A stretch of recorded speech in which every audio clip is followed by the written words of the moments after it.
Hi everyone, আমি মৌমিতা। আপনারা দেখছেন মিঠাই কুকিং সিরিজ। সো আজকে আমি তোমাদের সাথে শেয়ার করব স্পেশাল আলু পোস্তের একটা রেসিপি। হ্যাঁ, নামটা শুনেই জিভে জল আসছে তো? ইয়েস, তোমরা এই আলু পোস্ত ভাত দিয়েও যেমন খেতে পারবে, তেমনি রুটির সাথেও খেতে পারবে। সো আর দেরি কিসের, ঝটপট এই রেসিপিটা বাড়িতে বানিয়ে নাও, যেটা আমি তোমাদের সাথে এখন শেয়ার করব, আর তোমাদের আপনজনের কাছ থেকে প্রশংসা কুড়িয়ে নাও। সো চলো দেখা যাক রেসিপিটা।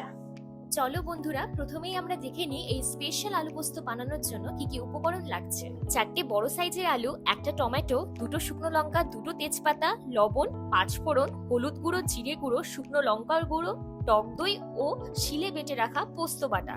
এই স্পেশাল আলু পোস্ত বানানোর জন্য আমরা ওভেন জ্বালিয়ে কড়াইটা কিছুক্ষণ গরম হতে দিয়ে তাতে দিয়ে দেব 4 টেবিল স্পুন মাস্টার্ড অয়েল।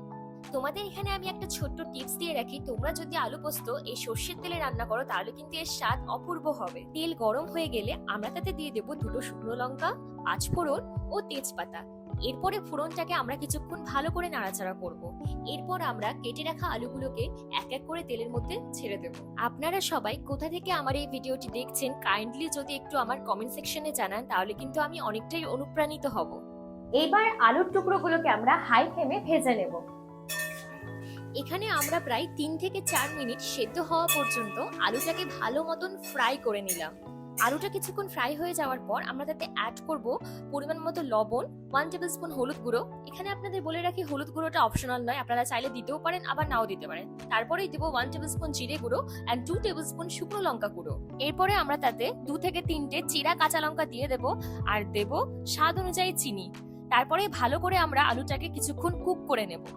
এখানে আপনাদের আমি একটা ছোট্ট টিপস দিয়ে রাখি, আলু পোস্তর মধ্যে মেন জিনিসটাই হচ্ছে পোস্ত বাটা। আমরা কিন্তু পোস্তটাকে শিলে বেটেছি, শিলে বাটলে কিন্তু পোস্তর টেস্ট আরো ভালো হয়, পোস্ত পেস্টও কিন্তু অনেকটাই সুন্দর হয়। এখানে আমরা ফ্লেমটাকে লো টু মিডিয়ামে রেখে আলুটাকে আরো কিছুক্ষণ ভালো করে কুক করে নেব।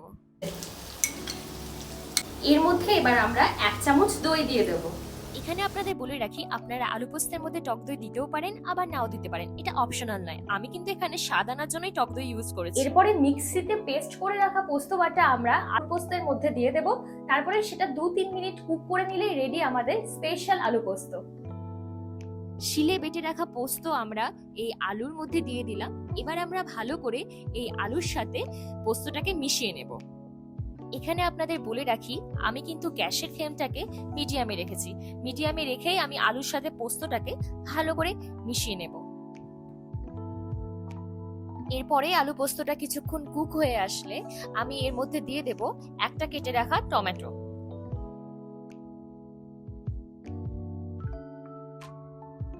এরপরে আমরা আলু পোস্তের মধ্যে 2 কাপ মতন জল দিয়ে দিব। তারপরে সেটা আরো কিছুক্ষণ কুক করে নিলে রেডি আমাদের আলু পোস্ত। আমরা এখানে 2 কাপ মতন জল আলু পোস্তের মধ্যে দিয়ে দিচ্ছি ও গ্যাসের ফ্লেমটাকে লোতে রেখে আলু পোস্তটাকে আরো কিছুক্ষণ ভালো করে কুক করে নিচ্ছি। এখানে আপনারা দেখতে পাচ্ছেন আলু পোস্তর কালারটা কিন্তু চলে এসেছে। এরপর আলু পোস্তটা কুক হয়ে আসলে আমরা এটাকে 2 মিনিটের জন্য ঢেকে দেব। এইভাবে সহজ পদ্ধতিতে আপনারা বাড়িতে বানিয়ে নিতে পারেন স্পেশাল আলু পোস্ত। এই রেসিপিটি কিন্তু ছোট থেকে বড় সবারই ভীষণ প্রিয়। ঢাকনা তুলে নেওয়ার পর আমরা দেখতে পাচ্ছি আমাদের আলু পোস্ত একদম রেডি। শেষে আলু পোস্তটা নামানোর আগে 2 চামচ কাঁচা সর্ষের তেল কিন্তু দিয়ে দিতে পারেন, তাতে স্বাদটা কিন্তু আরো সুন্দর হয়ে ওঠে।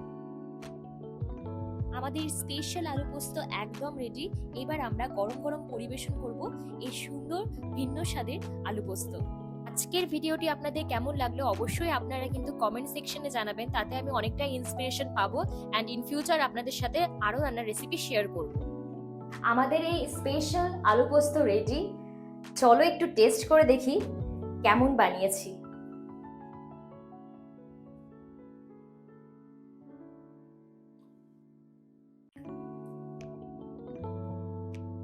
সত্যি টেস্টটা কিন্তু অতুলনীয় হয়েছে।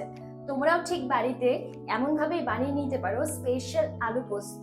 আজকের ভিডিওটি এই পর্যন্ত। ভিডিওটি ভালো লাগলে অবশ্যই আমার এই ভিডিওতে একটি লাইক দিয়ে আমার পাশে থাকবে এবং আমার চ্যানেলটি সাবস্ক্রাইব করে দিতে একদম ভুলবে না। সঙ্গে থেকো, পাশে থেকো উইথ মিঠাই কুকিং সিরিজ।